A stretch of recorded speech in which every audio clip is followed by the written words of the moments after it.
1 o'clock position on Atlantis Spaceship, we have ZeNEX.Yong. He is our blue Protoss player. His opponent at the 8 o'clock position, sporting the red trunks, that's Saladin. He's our red Protoss player. So taking here we have a page it. out of Total Biscuits. Sporting the red trunks. Yes. Yes. Love Total Biscuit. Did a great job with the multiplayer I-44 tournament over the weekend. Yeah, actually, I tuned into Justin TV on Sunday, and it was right there on the front page, and I was watching them for a little bit. Yeah, great job out there. And I love the way he does like the boxing announcer introduction of players at the beginning of games. You know, that's like as he's walking them onto the pounds. He's walking them onto the stage. He's like the winner of IPL 3. Oh, that's something we actually need to do. I like that. Well, he's a great guy. Hopefully we can bring him on board for IPL 4. Would be awesome. And would be really cool. We'll John, definitely get our hearts. We love you. We'll get our hands out there reaching to see if we can get that to happen. Yep.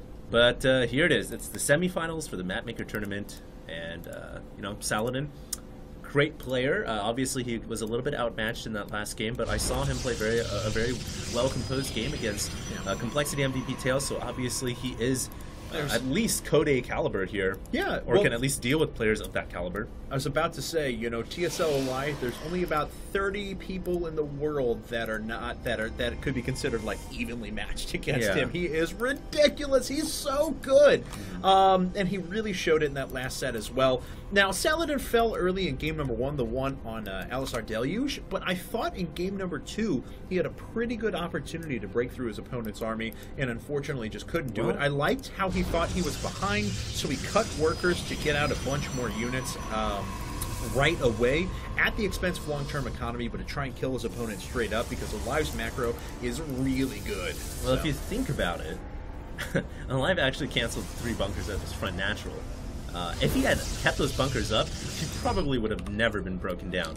Right. The fact that he held that off and won the game without having bunker support just shows how good of a player Alive really, really is. Look at this cute harassment back and forth.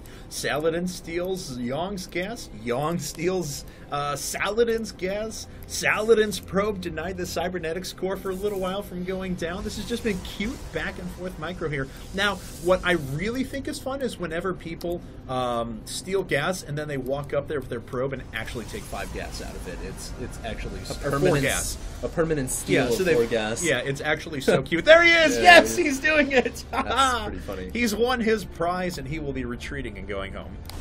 Well, I always say it, or at least I'm going to say it now, Protoss players have the best harassing early game worker. The SCV of the drone just could never hope to compare to the power of the probe. Because, I mean, the probe has a natural means of regeneration that's quicker than a drone because of the shields, and it doesn't need to stay around while it builds something, so it can harass, it can put pylons, assimilators, it can...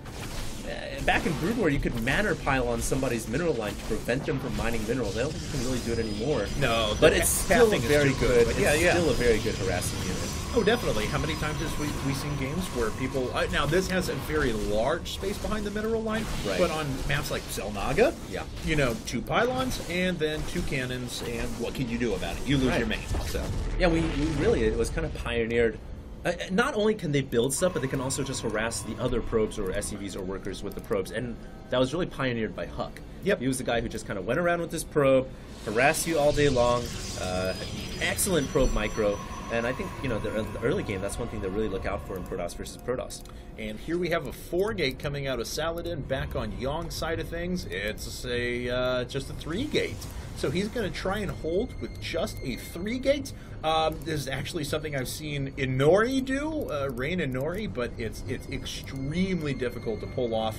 ZeNEX.Yong is going to need truly top control. Yeah, he's going to need excellent control right here. The one advantage he gets by going 3-gate is a little bit more harvesters. But of course, he's going to have a lot less units on the field, and it looks like Saladin's going to go ahead and warp in 2 pylons on the bottom of the ramp.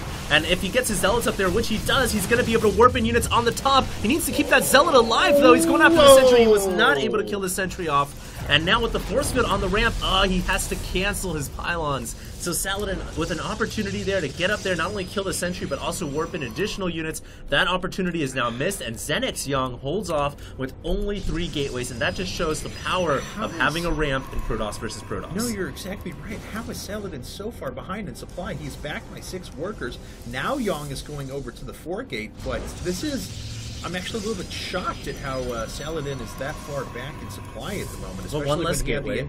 No, he had one additional gateway. He was on the 4 gates. No, what I'm saying is, I mean, if I see what you're saying. I see what you're getting at. ZeNEX.Yong had one less gateway, so that's 150 minerals that are more probes. Didn't have to invest into 2 proxy pylons that failed anyways. So he is ahead in a serious way right now. He's going to Stargate, 4-gate Stargate. Wow. And Saladin is coming back into 4-gate with the Twilight Council. Going Stargate. Phoenixes are pretty darn good. They are pretty. No, they are pretty good. But yeah. He's at an advantage right now, so that's a little surprising to me that he decided. It's a huge tech investment. Yeah, that's a huge tech investment. It's throwing away your supply advantage. Well, of course, the benefit is, of course, that you can lift up key units and actually do a ton of damage. So right. But you'd imagine, he would just stick to the staple, go for either Twilight Council or go for a quick Colossus, but he's going for Stargate, so this is a big risk. It can definitely pay off depending on his micro. It looks like Saladin will pick off a Zealot in the middle of the field. Yeah. And now the thing is, Saladin's going for a more traditional route of technology. He's going for Blink, right, despite himself being behind. 4-gate Blink Stalker. ZeNEX.Yong is going for Stargate with Phoenix, so this is going to be very interesting to see how this plays out. All right, so we're going to have it here in just a second. Usually, you would see this in a little more aggressive capacity. Yong is still playing the defender's role. Well, he's hiding the Stargate. Now, totally. Yes, and the thing is that I imagine he thought that he was going to take the aggressor's role, especially once he held that so well. But it's just not going to happen. So we're going to see if Saladin can actually break this, because Yong is really set up pretty well at the moment. Yeah, but he's going to have a lot less ground units. That's the only thing. I agree. That's why Yong's holding on the top of the ramp. He knows his sentries are key here, but he's going down the ramp now. He has 3 Phoenix. It's going to come down to the Graviton beams. He picks up a Stalker, picks up a second Stalker, 2 Stalkers in the air. The 3rd Phoenix needs to use his Graviton beam as well, but for now he's just shooting the Stalkers that are disabled, and I don't think that ZeNEX.Yong is going to have enough forces here. I think Saladin's going to be able to push him all the way back, and that was a terrible engagement for ZeNEX.Yong. Blink picking off a sentry as it trails back as well. That means Yong is going to have to sacrifice attacking power to get more force fields up on the high ground, unless this has enough energy. Okay, it has enough for a couple of force fields, but if Saladin is able to blink up, it's going to be very bad. Yeah, and he can blink right past that force field. That force field does not mean a thing to him if he wants to go ahead and commit to that. But, even though Yong was ahead after that 3-gate to 4-gate advantage, it's totally been thrown away now. I agree with you. So here comes Saladin, blinking back in certain units. Yeah, he blinked like 3 units back. Yeah, this is terrible for ZeNEX.Yong. Saladin's just coming out ahead. I guess the Stargate was the wrong decision there, or his micro is a little bit off. One of his Phoenixes were never using that Graviton beam. Now he has to engage once again on the ramp. He doesn't use a force field, though. It doesn't really matter because the Stalkers can, of course, blink. And it looks like ZeNEX.Yong will be able to hold for a little bit longer, but no, Saladin's going to run right up here once again, and he is going to go ahead and engage here. Now, he has got to retreat because this is too close to ZeNEX.Yong's Zealots, and I think Yong will be able to hold the ramp for a little bit longer. Oh, that was a cute way to blink. He actually blinked into fire, so it took away the targeting from the Zealots, but it still allowed him to do quite a bit of damage. So Saladin is punishing these Stalkers that are at the top. There's not enough Graviton beam on these Phoenixes, so they are essentially dead weight. But the Zealots are proving to be very effective, but it looks like Saladin's just going to barely have enough to be able to break down all these forces. Maybe. He's got to warp it more units. It's so close. I think he's going to lose the Phoenix now, and that's going to be terrible for him. He's got to use those Graviton beams. There we go.